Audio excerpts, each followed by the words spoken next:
Hello. So I gave you a very quick introduction, but if you want to go ahead and introduce yourself better, I think you'll do an obviously a better job. And we're excited that you're here with us today. You have lots of time, and we're excited to hear from you. Thanks for coming. So, hello, everyone. My name is Coach John Berry. I'm based out here in the Chapel Hill, North Carolina area.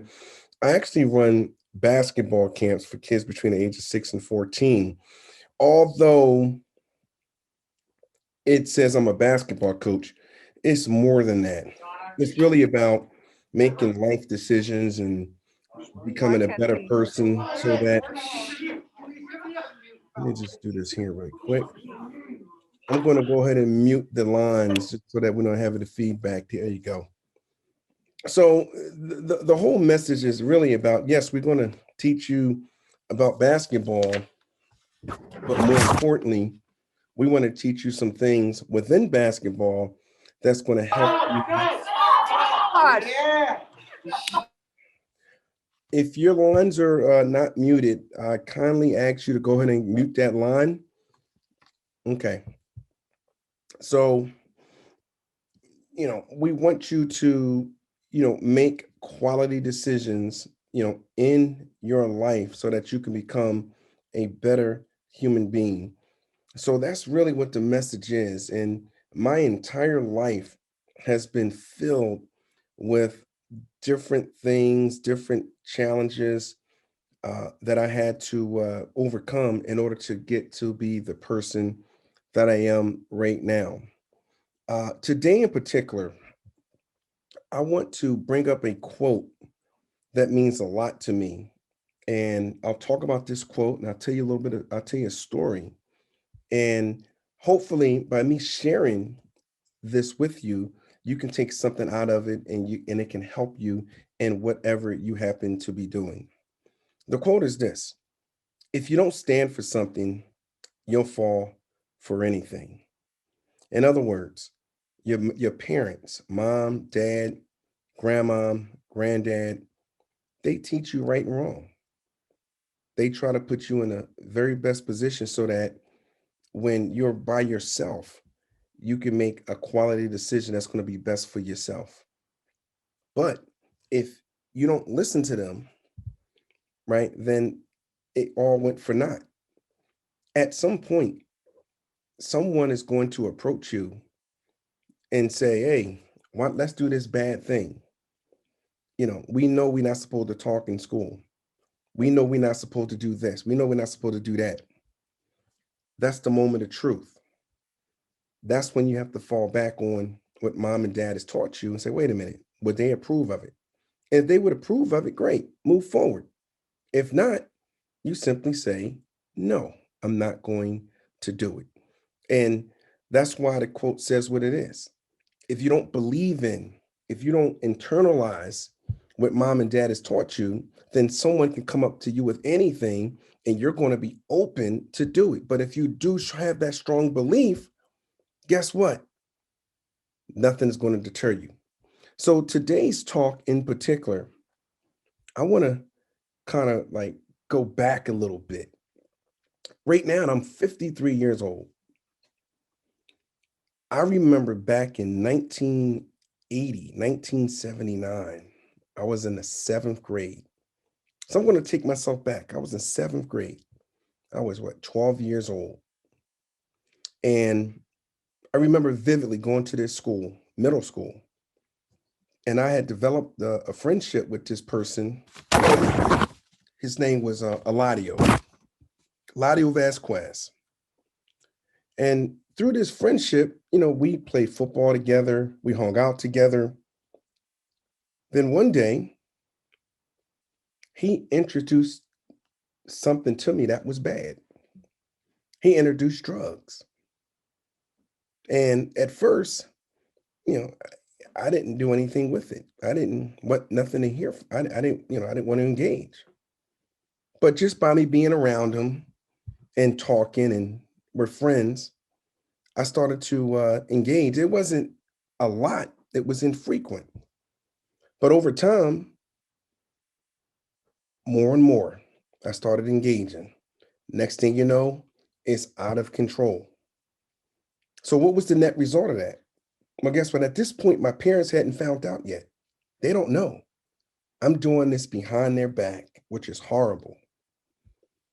When I'm into my school grades, well, even before that, I had to catch this school bus, and sometimes I would act like I was getting on the school bus, and then I wouldn't even get on, and I would just hang out with my buddy, and we would just be together for the entire day.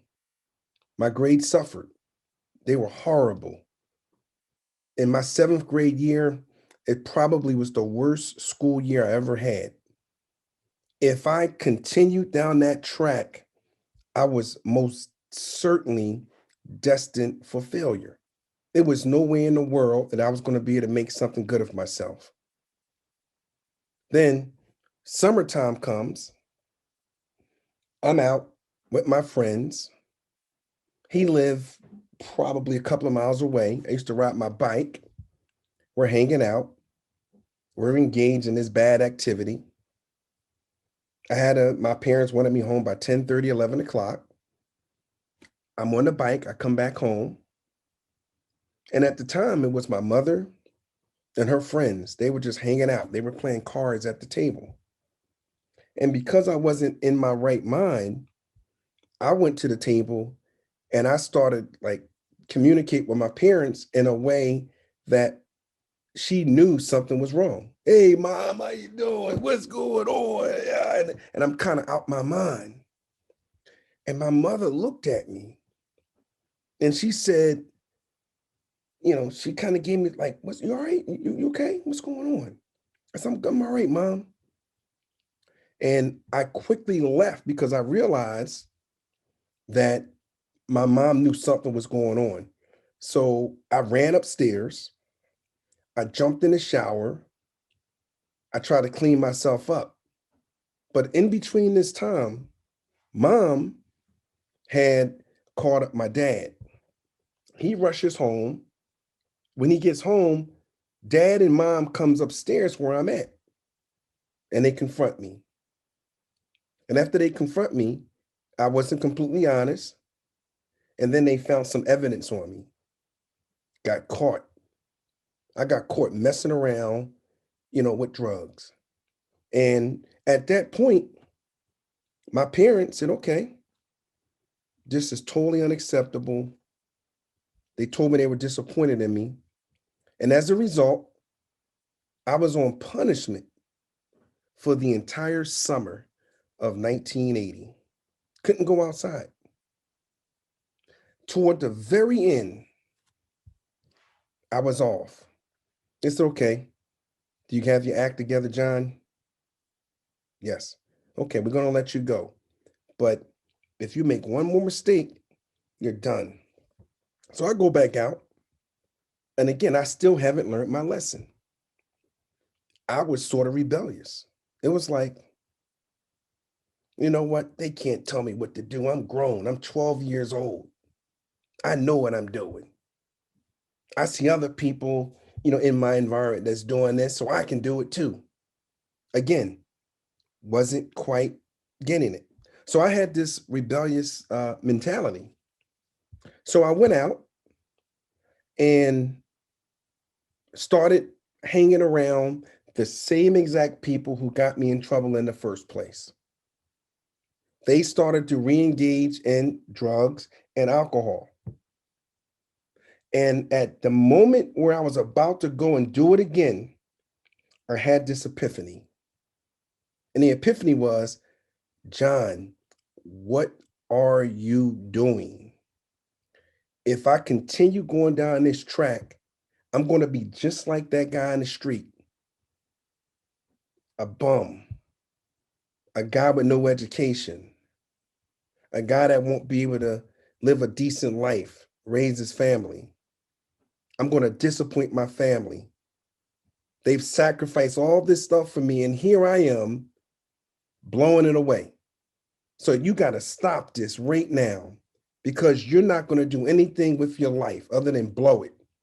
So from that point, right before I started eighth grade, I completely just stopped because I did not want to let my parents down. So now I'm going to do the right thing. So that 8th grade year, I focused in. I studied. I worked really hard. My mother knew that I was into computers. There was this school out, Dobbins. It was a vocational school, high school with vocational side. She said, I think you might be interested in computers. She got me involved in the computer technology. I tried it out in 9th grade. I picked it up as a shop in 10th grade, 11th grade, 12th grade. And it ended up being a career path for me. So when when I finished high school in 12th grade, I went on to college. I majored in computer systems engineering. Took me 5 years to get my degree from Howard University.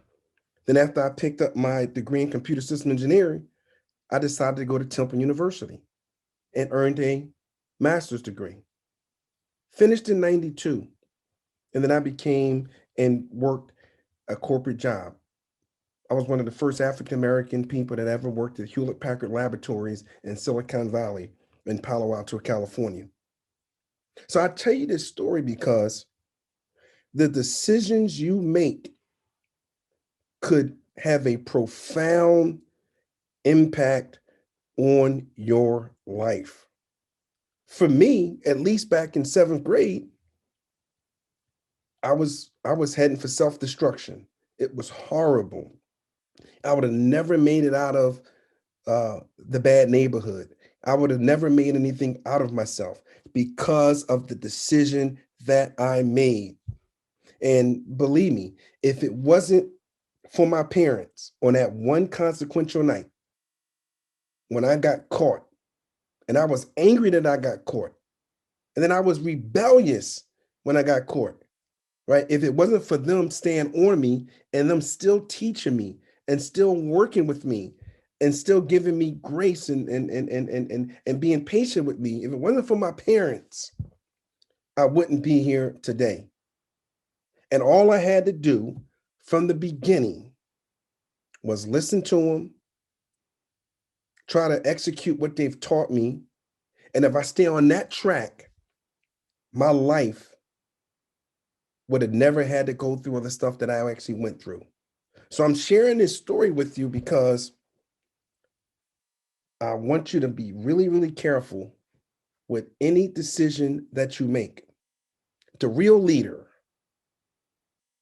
the real person of character, the real person of substance is not going to be swayed through peer pressure if it's the wrong thing for you to do.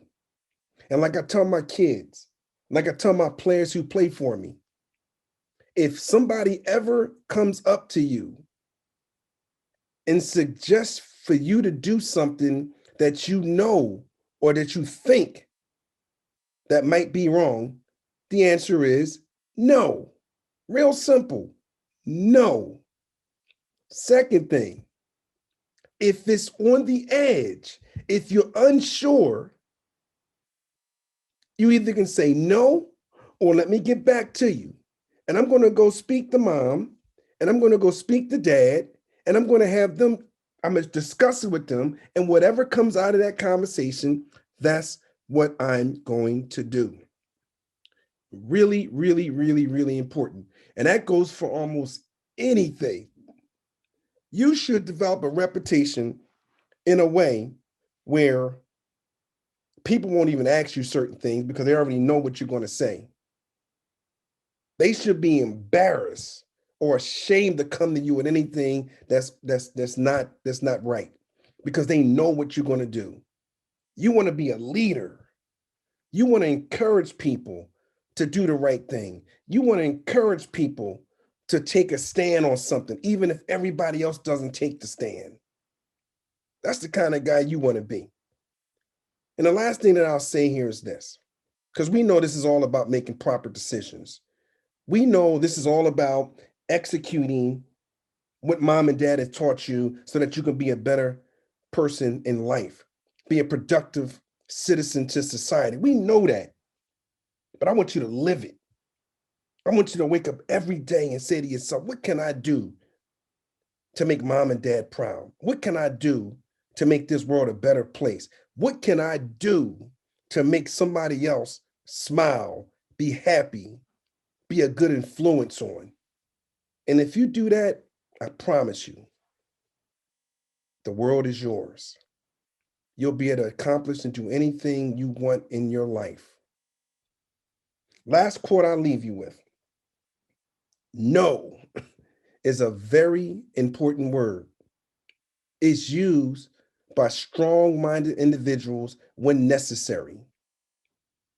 This word, no, can keep you out of a lot of trouble.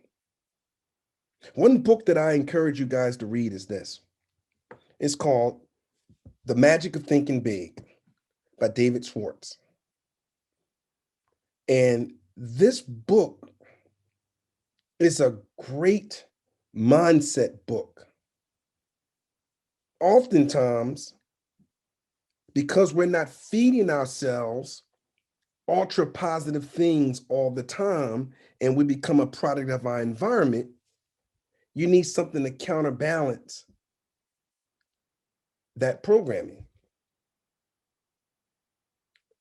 Fast forward to about 19, maybe 87, 86, 87.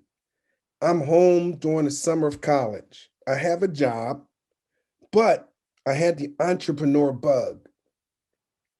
So I decided, you know what? There's a bunch of lawns in my neighborhood. So I invested and bought a lawnmower, started cutting lawns all around the community, all around the neighborhood. And there's one gentleman, I'll never forget his name.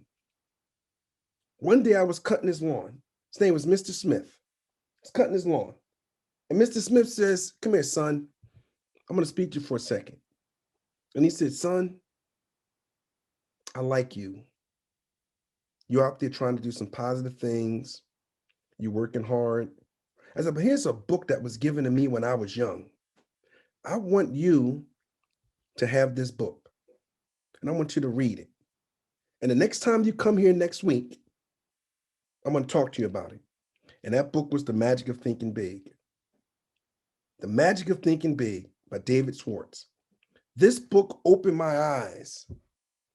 The basic premise of the book is, whatever your goals are, make them big. Make them big. Don't make small goals, big goals. Because your destination or your accomplishment is limited by what you think. If I want to be a trash man, which is that's not a problem, but that's where my head is, and that's what I'm thinking I want to do. And I'm going to do what I have to do to get to that point. Now, in order to become a trash man, it may not be as much as I need to become a brain surgeon. I want to be a doctor. Okay, you want to be a doctor? Okay, why don't you own a clinic? You can own a clinic and you can still be a doctor within that. Okay, I want to, I want to go and work in the corporate world. Wonderful. Be a CEO, be a vice president. Big goals. I want to make the basketball team. And this is what I tell my guys. You don't just want to make the team. You want to be one of the primary players on the team. You want to be the leader of the team. You want to be one of the major contributors of the team. I don't want to just be one of the 12 guys or the basketball team. I want to be in 1, 2, or 3. I want to be at the front. Big goals. I need to become better at this. Okay, great, wonderful. What are you going to do? Well, I'm going to practice 2 times a week. No. I'm going to practice 7 days a week. And I might even practice twice a day. If you're going to do something, you go all out. There's no halfway. You go all out. And there's nothing stopping you. Nothing from getting it done. Whether how you think, the work that you put in behind it, Nothing stops you except for you. And when you take on that mentality that you're not going to be stopped, that there's nothing in the world that's going to deter you from your goal, you'll be unstoppable. Because I'm going to suggest to you this. The biggest difference between the person that's exceptional and the average person, you know what it is? The person that's exceptional never stopped trying, even though he or she kept getting knocked down. They never stopped. The people that you see most of the time, the reason why they're there is not because they had great talent, it was because they had great persistence. They kept coming. They knew that it was honor in getting back up when they got knocked down. They knew it, so they kept getting up. In fact, they smiled when they got knocked down. Beautiful. I'm going to keep getting back up. I'm never going to be stopped. That's what you got to do. You can never stop. It's personal. It's prideful. We playing basketball games. We might be losing the game by 15, 20 points. It's 10 seconds left. But you know what my players do? They keep fighting. They play the last 10 seconds like the game just started. They never stop. Because it's not about the basketball game. It's about the mentality. It's about honoring the fact that you go all out, you never give up, and you're going to give it your very best no matter what the circumstances are. Those are the kind of kids I look for. Those are the kind that I look for. And I'll leave it with that. So the quote here, we started with this concept of if you don't stand for something, you'll fall for anything. Make proper decisions. We also talked about the mindset, thinking big. We also talked about if you fall short, you get back up. And if you do those things, man, you talk about making mom and dad proud. You talk about making your pastor proud. You talk about making your teachers proud, your coaches proud. Man, you'll become our heroes as well. That being said, I'm going to open the floor to see if anybody has any questions they would like to ask me.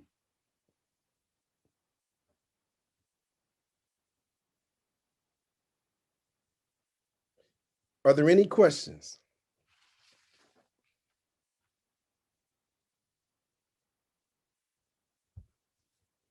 Any questions? Okay, we got a question over here. Over here. There it is. Unmute yourself. Go ahead. Yep. Thank you for talking to us, Coach Barry. Can you tell us more about your book? Sure. A couple of years ago, we released a book. It's entitled Life and Basketball. Life Lessons and Basketball Tips. Essentially, what I try to do is write a book for players, coaches, and parents to get inside of the mindset of a coach like myself who looks at sport as just a vehicle to touch kids to help them more in life. The book consists of about, I want to say 425 quotes. Half of them are life lessons, half of them are basketball tips. And what it does is if you read any of those life lessons quotes, it's something for you to think about. I'm going to actually get the book. I'm going to do two things. I'm going to read a couple of quotes from the book just to kind of give you an idea of what it is. But number two, I'm going to give each and every one of you a copy of the ebook that you can open up on your phone and you can read through the quotes as well. Okay. I'll make sure I put that in the chat link before the call is up. But just give me 1 second. Let me go grab the book and I'll read a couple of quotes to you. Okay. Listen to that.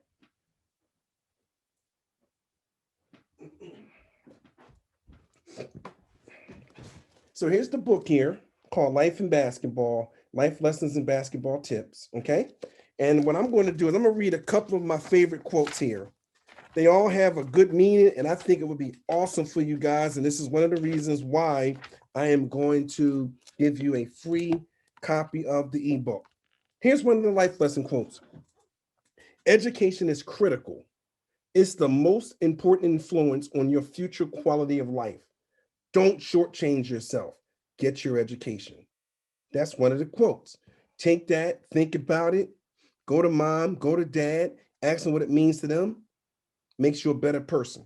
Here's another one. Never allow yourself to get too high or too low.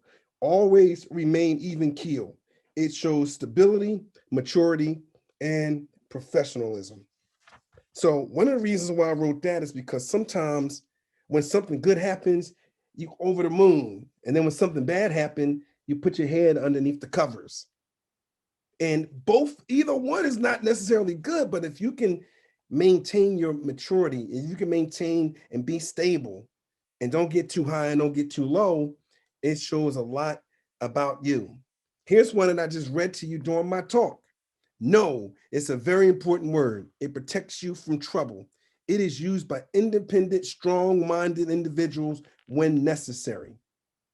I love that one because at your age, I guarantee you are going to be presented with something that's not good. And that's when you got to be strong. That's when you got to say, heck no. You need to bounce with that a little bit. Who knows what bounce with that a little bit mean? Put your hand up. It means you don't want to see that. Here's another one for you. Carry yourself with class. It's the right thing to do. Be an example. People are watching more than you realize. I'll read you 3 more. Oh, here's one of my favorite ones. This is my favorite one. Now, this is a sport one.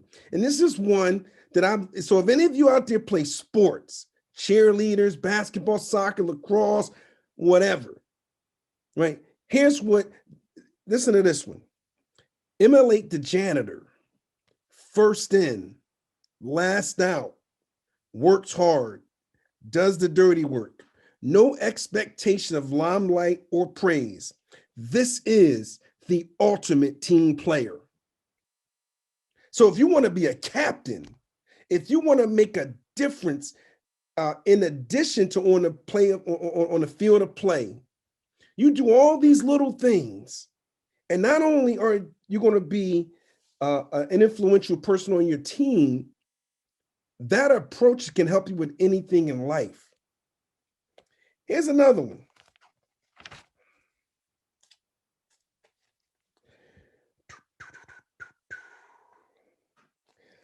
This goes back to the magic of thinking big. Here it is. If your dreams don't scare you, they aren't big enough. Your teeth literally should be chattering. Go for it. The sky's the limit. That's one of the reasons why I had you guys look into this book, The Magic of Thinking Big. That's really important. I found that most people's limitation has come from the fact that they don't think big enough. So you can erase that. It costs nothing to think big. Nothing. And let me tell you something. When you think big, it's something about the universe that will help you come up with an answer. The answer might be speak to this mentor. The answer might be go read this book. The answer might be I'm going to meditate. I'm just going to write some notes. And guess what happens? New things come to mind. Let me give you an example. How many of you ever had to write a paper? Put your hand up in the air like you just don't care. All right.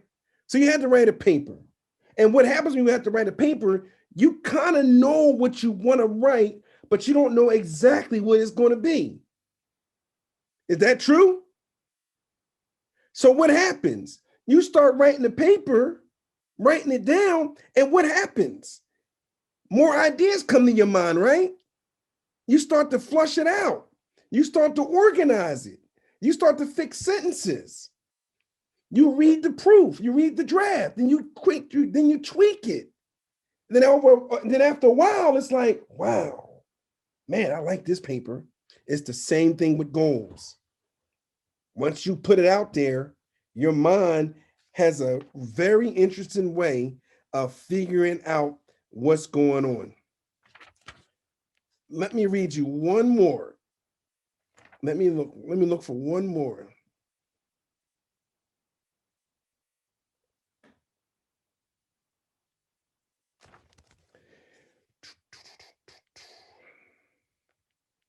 All right, this is the last one. I'm gonna read you two more because it's one with Dr. Martin Luther King. So here it is. Two more.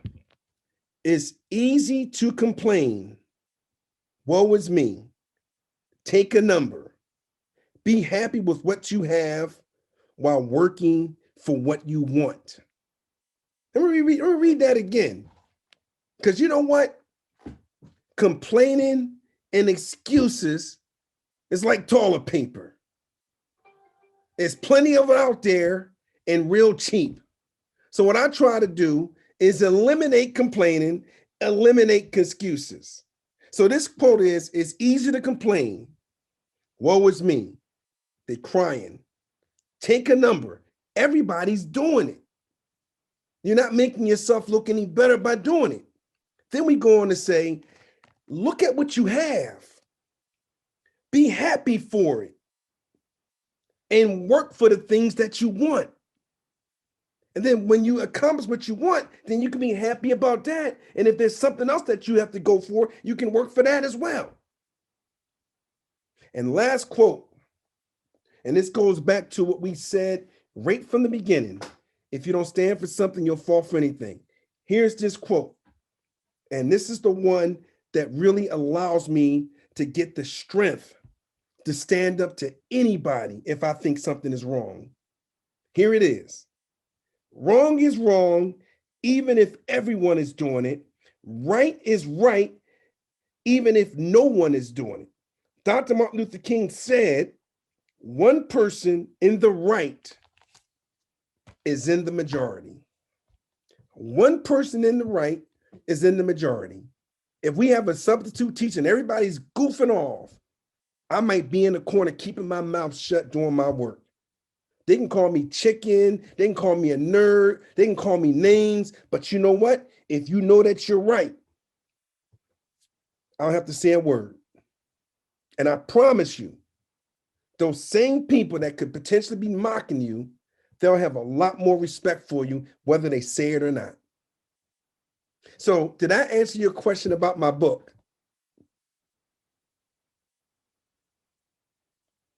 Awesome. Are there any other questions? By the way, by a show of hands, who's enjoying themselves? Put their hand up. Is this super clear? Awesome. And by the way, I'm right in your neck of the woods.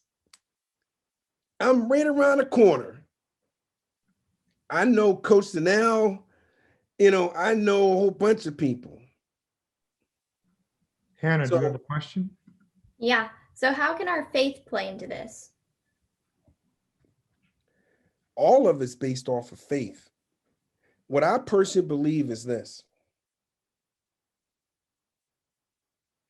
No matter how you feel, no matter how much you think about something, it all comes back down to, in my opinion, you believing in a higher being. It is it's impossible to control everything. And if you try to go alone, I personally think you're going to be miserable. If life is all about material things, if it's all about, you putting faith in anything, putting all your faith in other things outside of that higher being, there's always going to be a gap.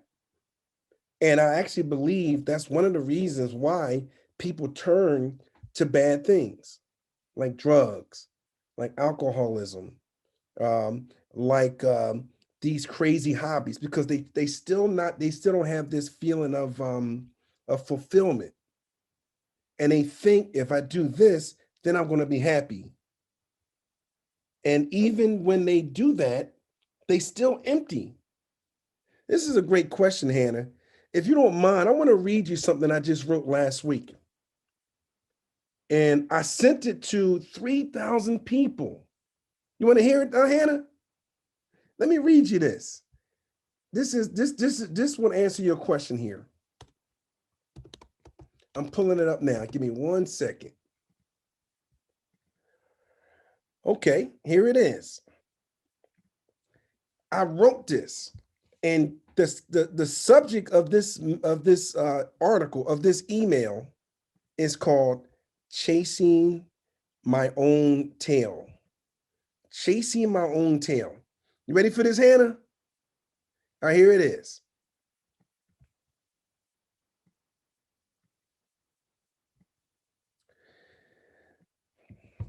Hannah, I had it all figured out. Very detailed plans. I'm going to do X, Y, and Z. If necessary, I'll implement plan B. I've always been encouraged to have big goals. To this day, nothing has changed. Some of my goals have been as follows: graduate from college, establish an IT career in Silicon Valley, obtain a big house and car, start a business, and become a basketball coach. These are all notable goals and accomplishments. I believe once I reached them, I'd be happy. And for a brief moment, I was. But just like chewing gum, my happiness was always short-lived. See that, Hannah? Always short-lived. You didn't hear God. You didn't hear me saying higher being. And my happiness was always short-lived. Once my temporary happiness went away, it was on to the next goal. Over the years, this process went on and on. So far, so good, Hannah? It was as if I was chasing my own tail. Through life experiences, I've learned that true happiness comes from simple and not material things. Through meditation, I found true happiness by showing gratitude to God. See that? Through God. In addition, enjoying my kids' existence, being a super spouse, appreciating family and friends, and engaging in random acts of kindness. Even though we're living in crazy times of COVID, sit back, close your eyes, and focus on the simple things that makes you happy. And for our own sanity, stop chasing your own tail. So to answer your question, Hannah, what does like faith play into it, or God? Everything for me. That's what gives me my strength. And I'm going to tell you something personal, Hannah. And maybe I shouldn't even say this, but I'm going to say it anyway. About 2 years ago, my dad passed away. And the only thing that has allowed me to, what's the word I'm looking for? Tolerate it, is faith. That's the only thing. That's the only thing. So to answer your question, faith, believing in a higher being, understanding that you're not in control, is God. There's a certain word that we have to live by, prayer, all of that, very, very important to me. Great question, Hannah. That was Answer your question, wonderful. Hannah. I hate to sort of have to draw this to a close, but it's getting close to lunchtime and the students have to head off. We want to thank you so much for coming today and for talking to us. I was blown away. It was wonderful. Thank you, guys. I appreciate you guys. You guys were awesome. You know, I love, and I honestly mean this, and I want you guys to remember this. Say a couple of things. Number one, I love helping people. I love inspiring and motivating other people. That makes me happy. That's part of my being, right? That's part of what I do. And it warms my heart when I can put a smile or I can put some positive thoughts in other people's mind. So thank you, Mr. Hall. I really appreciate you and Miss Frederick for letting me come over here to talk with you guys. And if I can ever do anything for you guys in the future, by all means, let me know. And Mr. Hall, before we go here, let me see if I can find a link and put it in the chat box really quick. Can I do that really quick? Certainly. So good, I'm listening to you, Mr. Hall. Well, thank you again. I can't wait till someday we can have you come and sit in the hub with us and talk to us in person. I think that would be, even though this was wonderful, even so much better. So I'm hopeful that we can do that someday. I want to thank you again for coming and sharing your wisdom with us. Everybody's enjoyed it. Mhm. We're going to send the students off, and I think I'll stay here to make sure we get the thing that you're looking for. And thanks so much.